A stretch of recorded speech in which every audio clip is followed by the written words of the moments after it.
เอามอพิเศษอีกเด้อทางผู้เพื่อนขอมาเนาะโอ้หลายเพลงแล้วห้องมาพี่น้องเอาขอบใจพิเศษเนาะเมื่อนี้อาจารย์จุ๋ยจัดการให้เลยบ้านนี้บทเกี่ยนคือตะฟังเซเนาะ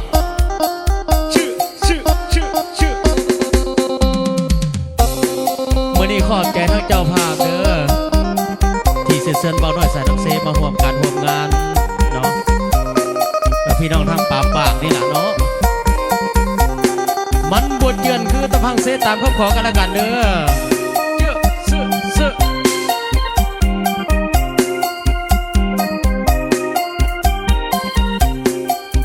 เอาขอบใจเจ้าของดอกไม้ขนาเสื้อผ้ายังมีมือสองเหตุผลที่น้องเป็นแม่ห้างถือธรรมดาชีวิตคนเฮาบ่มีหยังแน่นอนดอกนาถึงน้องสิผ่านสายมาอายบ่ถือสาดอกนาคนดีอายหักน้องแท้อยากแค่สิ่งใดหมดทางหัวใจพร้อมยกให้น้องทันทีแม่หางลูกหนึ่งลูกสองลูกสามลูกสี่หักจริงหวังแต่งอีลีศาสตร์นี้ขอมีเพียงนาห้างก็ห้างมหาเสน่ห์มันบทเจือนคือตะฟังเซบ่เพดังคันแพ้ดอกนาบ่เคยตีเจ้าถึงไผสิเว้าว่าเป็นแม่หาง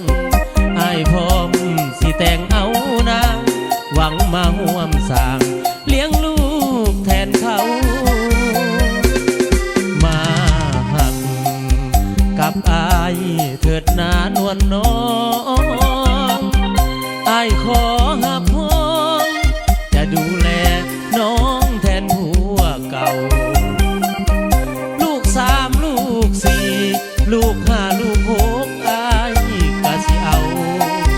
ขอเพียงแต่น้องลืมเขาอายพร้อมสิเอาน้องเขาวิวาแม่ห่างเอ้ยแม่ห่างเขาที่บ่เป็นยังดอกมาหาอายเด้อเอาขอบใจพี่น้องเดินทางมาจากอำเภอธาตุพนมเด้อแล้วก็พี่น้องเดินทางมาจากอำเภอบางยางแน่พิเศษพี่น้องบ้านโคกกลางเขาเด้อ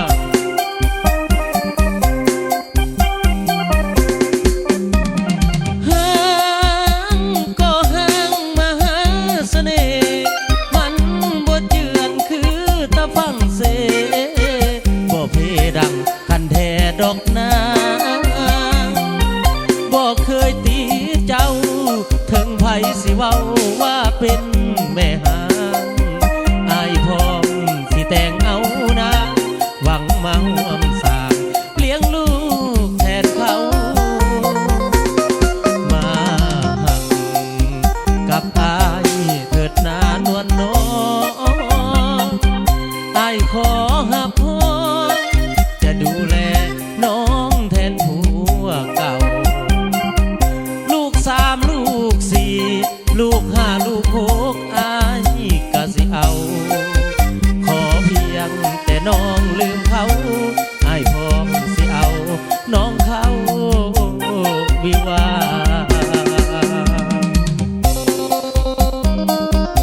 เอามอบให้เดินหน้าเวทีเด้อเอาขอบใจทั้งอีเมลคอยเด้อทั้งเจ้าภาพเนาะเจ้าภาพบ้านโคกกลางเอาขอบใจเป็นพิเศษโอ้ยพิเศษทั้งเบายุทธเบาติ๊กเนาะทีมงานเบาสำน้อยเนาะทีมงานสลองไซมิวสิกนี่ขอบใจเป็นพิเศษเด้อมาอุดหนุนมื้อนี้เนาะร่ำรวยเด้อ